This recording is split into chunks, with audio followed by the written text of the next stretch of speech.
Until you apologize to your brother, you're suspended from the office. That's what my mother said. No hesitation, no shame, just that cold, clipped tone she always used when she thought she was being fair. I remember the way my brother, Ryan, leaned back in Dad's old office chair, spinning it slowly, pretending not to smirk. He didn't even have the decency to look up from his phone. He just said under his breath, "Guess some people were never meant for leadership." Hi everyone, my name is Ava Morgan and I learned the hard way that family can fire you faster than strangers ever could. That morning, sunlight cut through the blinds like knives. The air in the office felt heavy, filled with whispers, awkward glances, and that suffocating mix of pity and fear people wear when they know injustice is happening but won't speak up. I stood there, clutching my ID badge, watching my mother sign the suspension notice. Her pen didn't even tremble.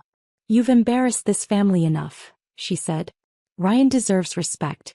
You'll come back once you remember your place." My place. That word echoed in my head long after I left the building. I didn't argue. I didn't cry. I simply placed my badge on the glass desk and said softly, "All right." The silence that followed was sharp, like everyone was waiting for me to break. But I didn't. I walked out calmly, every step feeling heavier than the last, my heels clicking against the marble floor like a countdown. Outside, the air smelled of rain. I looked up at the gray sky and whispered to myself, "If they want me gone, fine. But when I return, I won't need permission to walk through that door." What they didn't know was that my suspension wasn't the end. It was the beginning of something far bigger, something that would make every single one of them regret the way they looked at me that day. Because by the next morning I wasn't just gone. I had already started their undoing. That night I didn't sleep. I just sat by the window watching city lights flicker like dying promises. The rain had stopped, but the silence inside my apartment was deafening. I kept replaying Mom's words, "Until you apologize to your brother," like a curse stitched into my chest. I wasn't angry. Not anymore. I was awake. On my desk lay a sealed brown envelope, the one I'd kept hidden for months, addressed from Harrison and Bloom LLP. My grandfather's attorneys. I hadn't opened it because I thought I didn't need to. But that night I did. Inside was a letter, written in my grandfather's shaky but deliberate handwriting.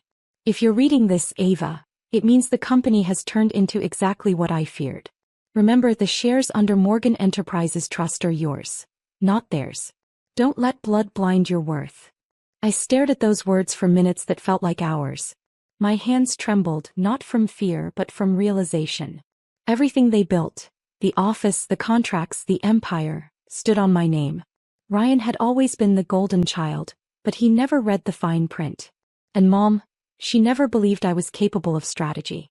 That night I drafted a single email, quiet, precise, and devastating. Subject: transfer activation request. It wasn't revenge yet. It was reclamation. And by morning my family's kingdom would have a new queen. Morning came with a strange stillness. I expected chaos and I wasn't disappointed. By 9:12 a.m. my phone buzzed with 5 missed calls from Mom and 3 from Ryan. I let them ring. At 9:15 a message arrived. "Ava, what did you do? The company accounts are frozen." I smiled faintly. Not because I wanted them to suffer, but because I finally saw the truth. They'd built their entire empire on a foundation that wasn't theirs. Every signature, every expansion, every new branch, all under the trust my grandfather created in my name. While they were busy mocking me for being too emotional for business, I'd quietly been learning everything. I memorized board protocols, asset trails, and power of attorney clauses. And when Mom suspended me, she unknowingly gave me the space I needed to pull the one string that held everything together. The finance director must have realized it by now, that without my digital authorization, every transaction was locked. Payroll, suppliers, bonuses, frozen solid. Ryan called again. This time his voice cracked on voicemail. "Ava, please call me back. Mom's losing it. We just need to talk." But after years of silence, I'd given them my loyalty once. They mistook it for weakness. Now all I gave them was quiet. And in that quiet, their world began to collapse. By noon, I was already sitting inside a black car parked across from Morgan Enterprises. The glass windows of the building looked different now. Less like home, more like the cage they once kept me in. Inside I could almost picture the panic. Board members whispering, Mom pacing near the conference table, Ryan sweating through his expensive suit. They'd never experienced a real crisis before, not one they couldn't buy their way out of. My phone vibrated again. This time it was an unknown number. I answered. Ava Morgan, a calm male voice said.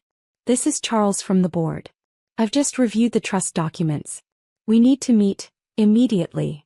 There was the first crack in their golden image. When I entered the boardroom an hour later, the room fell silent. Ryan's face turned pale and Mom's lips tightened like she'd swallowed her pride whole. Charles cleared his throat. It appears, Mrs. Morgan, that Ava holds 51% of the company under her grandfather's trust. Without her signature, no decision is legally binding. The silence that followed was delicious. Mom's hand trembled as she said, Ava, sweetheart, this must be a mistake. I looked her dead in the eye. No mistake, Mom. Just math. Ryan tried to stand but his voice cracked. You can't just take it all. I leaned forward slightly. I'm not taking anything. I'm simply reclaiming what was mine all along. And just like that, the storm had begun. By evening, the office lights glowed like interrogation lamps through the glass. I sat quietly in the CEO's chair, my grandfather's chair, as the legal team finalized what my mother had unknowingly triggered. Ryan had been using company funds for personal luxuries. A $70,000 car, a penthouse under the firm's name, even vacation bills masked as client entertainment. I didn't expose it all at once. I simply handed over the files to the board and let silence do the rest. By the time Mom realized what was happening, 2 auditors had already sealed Ryan's office. His access cards were revoked. The car keys she gifted him?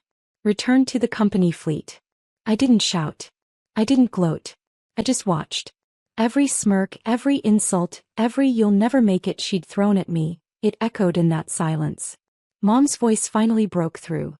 Ava, please, don't do this to your own family. I looked at her, really looked at her, for the first time in years. You did this, Mom. You just didn't think I'd ever fight back. Security escorted Ryan out that night. His face was pale, eyes hollow, and for once he didn't look like the golden child. He looked like what he was. A man who'd lost everything he never truly earned. Outside the wind was cold. But for the first time I could breathe. 2 days later I got the call I knew would come. Mom's name flashed on my screen. I almost didn't answer, but something in me wanted closure. Her voice trembled the moment I said hello. Ava, they're talking about removing me from the board. You don't understand this company, it's our legacy. I looked out the window at the skyline, the same city she once said was too tough for a girl like you. Correction, I said quietly. It's my legacy now. There was a long pause. Then softer she whispered, I just wanted to protect Ryan. He's your brother. I closed my eyes. You protected him from consequences, not from failure. And that's why he never learned to stand. I heard a muffled sob, but I didn't let it sway me. Years of dismissal had hardened me more than I realized. Before she hung up, she said something I'll never forget. Your grandfather warned me this day would come. I just never thought it'd be my own daughter who'd bring it. After the call, I sat in silence, not proud, not victorious, just still. Because revenge doesn't roar. It whispers. I forwarded one last email to the board. Effective immediately, Morgan Enterprises will transition under new management. That night the city lights looked different, like they finally saw me. And for the first time I wasn't the forgotten daughter anymore. I was the name on every door. The final board meeting felt like the closing scene of a movie I'd watched too many times. The same long table, the same leather chairs. Only this time I sat at the head. Ryan was there, eyes hollow, suit wrinkled. Mom beside him, hands folded, face pale. She didn't look like the woman who once dictated my every move. She looked smaller now, fragile, almost human. Charles from the board cleared his throat. Before we begin, there's one final matter. The company's new direction under Ms. Ava Morgan. Every gaze turned toward me. I took a slow breath. When I was suspended, you all watched, I began. No one questioned it. That silence taught me more about loyalty than words ever could. Mom's eyes glistened, but I didn't stop. I don't seek revenge. I seek restoration. From today onward, every decision will be merit-based. No favoritism. No golden children. Ryan muttered. You think you're better than us? I looked at him calmly. No. Just wiser. I signed the final document transferring full control to my name, a gesture of quiet power. As the meeting ended, Mom whispered, "Ava, please, what happens to us now?" I stood gathering my papers. What happens now? You live with what you created. Then I walked out, heels echoing through the marble hallway that once carried my humiliation. Only this time it carried something else. Peace. A week later, the office was quieter than ever. No gossip, no forced smiles, just the soft hum of work returning to order. I walked through the halls that once echoed with whispers about me, and for the first time, no one dared to look away. In my new office, the one that used to belong to my mother, sunlight poured across the desk, hitting the brass nameplate that now read, Ava Morgan. I ran my fingers over the letters. It didn't feel like victory. It felt like closure. Ryan had moved out of the penthouse, selling his car to cover debts. Mom resigned quietly the following morning, leaving a note on my desk that said, "I never knew how strong you were until you stopped trying to prove it." I didn't cry. I just sat there for a while, listening to the silence. The same silence that once haunted me now felt like home. People think revenge is about destruction. But it's not. It's about balance. About finally standing where you were once forced to kneel. Before leaving that evening, I turned off the lights, looked out at the city and whispered, "You suspended me to teach me humility. But all you taught me was how to rebuild." Then I locked the door, calm, unshaken, untouchable. Because this time the silence didn't hurt. It obeyed me.